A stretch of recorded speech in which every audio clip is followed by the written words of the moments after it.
ठीक है तब तक वहाँ आ जाए, इसमें खाने लग रहा है तब तक। हाँ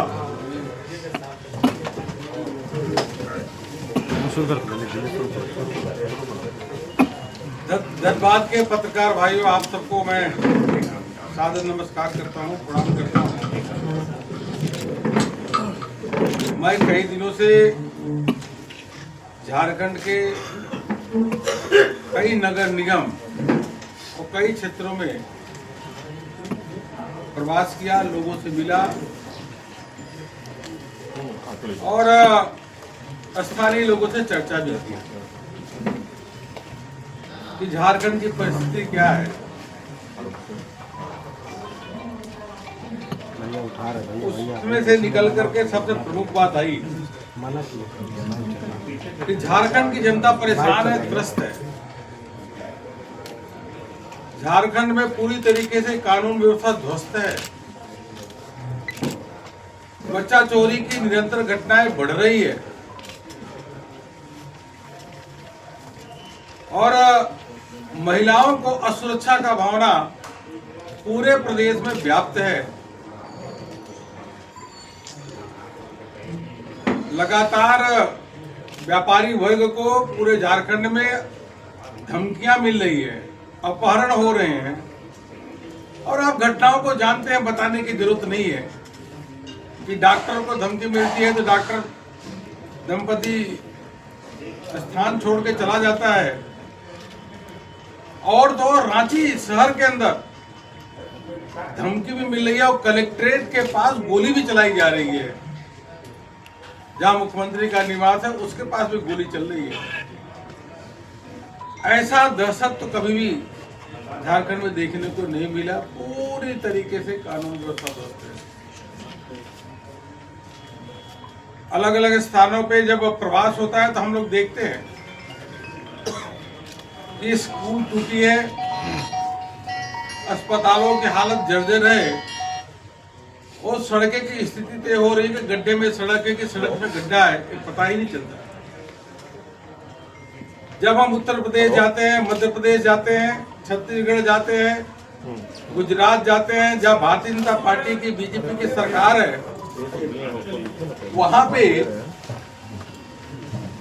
जो विकास देखते हैं उस विकास के को देख करके लगता है कि हमारा झारखंड तो बहुत पीछे जा रहा है। लूट खसोट चरम पे है और इसी को ध्यान में रखते हुए यहाँ की प्रदेश सरकार ने यह तय किया कि स्थानीय निकाय के जो चुनाव होंगे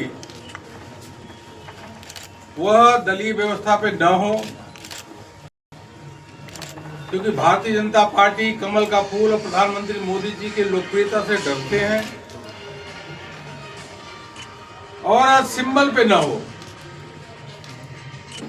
जिससे किसी भी प्रकार से चुनाव के समय धांधली करके धमका करके वह चुनाव चाहे जेएमएम हो चाहे कांग्रेस है यह चुनाव जीते, अपनी पीठ थपथपाए कि हमको जनता ने समर्थन दिया। एक तरीके से कहिए तो झारखंड मुक्ति मोर्चा या कांग्रेस के प्रत्याशी को समर्थन देना मतलब यह होगा कि लूट को छूट देना, लूट को लाइसेंस देने का काम हो जाएगा। इसलिए अगर सरकार, प्रदेश सरकार को जगाना है तो अवश्य रूप से भारतीय जनता पार्टी के समर्थित जो प्रत्याशी हैं उन्हीं को ही जिताना चाहिए, क्योंकि भारतीय जनता पार्टी का समर्थित जो मेयर होगा वह जहाँ बीजेपी शासित राज्य है वहां जाकर के अलग अलग योजनाओं को देखेंगे, वहां से सीखेंगे, वहां से नई नई योजनाओं को देख करके सीख करके ले अपने क्षेत्र में ले आकर के उसको लागू करेंगे। जैसे गुजरात,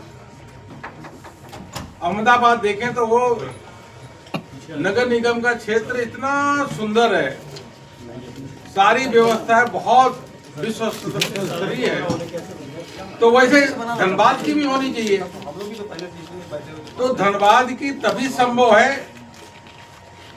जब धनबाद में भारतीय जनता पार्टी का समर्थित जो प्रत्याशी हैं हमारे संजीव कुमार जी, जिनका बैलेट नंबर 27 है और मिर्ची चुनाव चिन्ह, अगर यह जीतते हैं तो अवश्य रूप से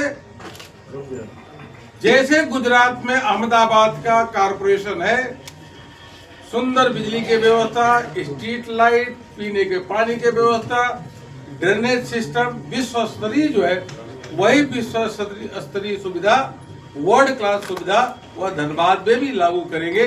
दूसरे प्रत्याशी तो कर ही नहीं सकते, क्योंकि वह उनका जाने का दायरा भी नहीं है।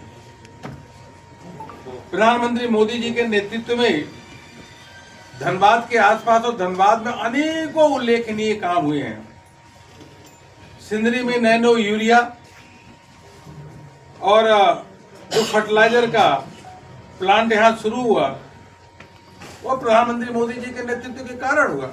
हमारे सभी जनप्रतिनिधियों ने जा करके लगातार बात किया, उसका ही कारण है कि आज हमको देखने को मिल रहा है। ISN को IIT बनाना, उसके साथ साथ अगर हम देखें तो जो शहर के आसपास जो हमारे 4 लेन रोड दिखती है, नेशनल हाईवे दिखता है, यह सब प्रधानमंत्री मोदी जी के नेतृत्व में भारतीय जनता पार्टी के सरकार के कारण हुआ। एक चीज मैं कहना चाहूंगा कि मैथन फेज 2 का प्रोजेक्ट जो 2019 में शुरू हुआ, जो हमारी सरकार थी, यह सरकार आ करके उसको रोक दी, प्रदेश सरकार की, जेएमएम की सरकार और कांग्रेस की सरकार, और तब से रुका हुआ है। इस परियोजना को लागू करना चाहिए। काफी लोगों को परेशानी है, लेकिन इनके विकास का एजेंडा ही नहीं है। लेकिन मेयर बनने के बाद मुझे पूरा विश्वास है, यहाँ की जनता को विश्वास है कि भारतीय जनता पार्टी का अगर प्रत्याशी जो होता है, भारतीय जनता पार्टी का जो मेयर होता है, भारतीय जनता पार्टी का विधायक होता है, उस पे लोगों को भरोसा होता है कि उसकी, क्योंकि ईमानदार छवि होती है, वो काम करता है, कर्मठ होता है और प्रधानमंत्री मोदी जी के नेतृत्व से प्रेरणा लेता है।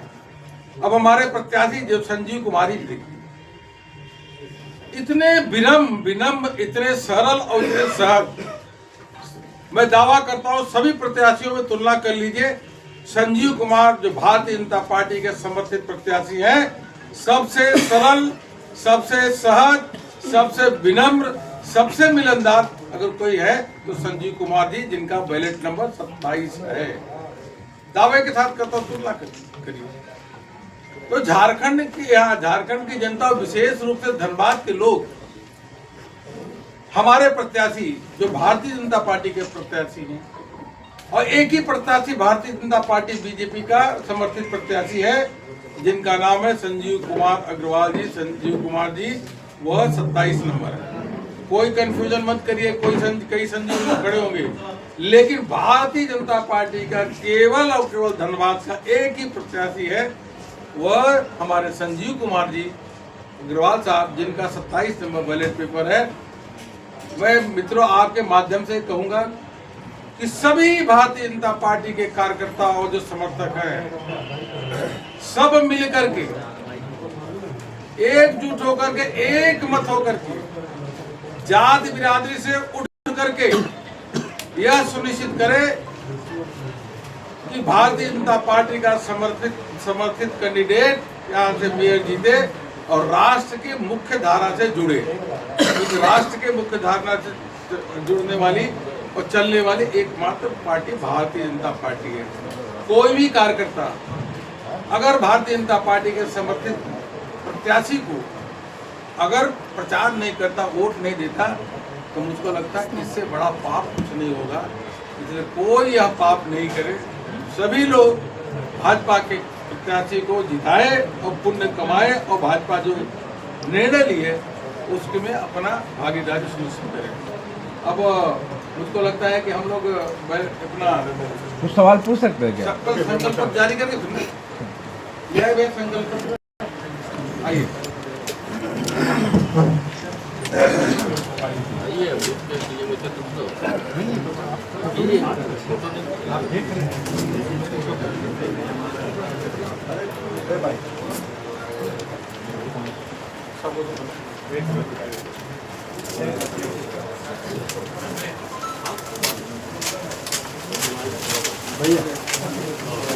थोड़ा सा भैया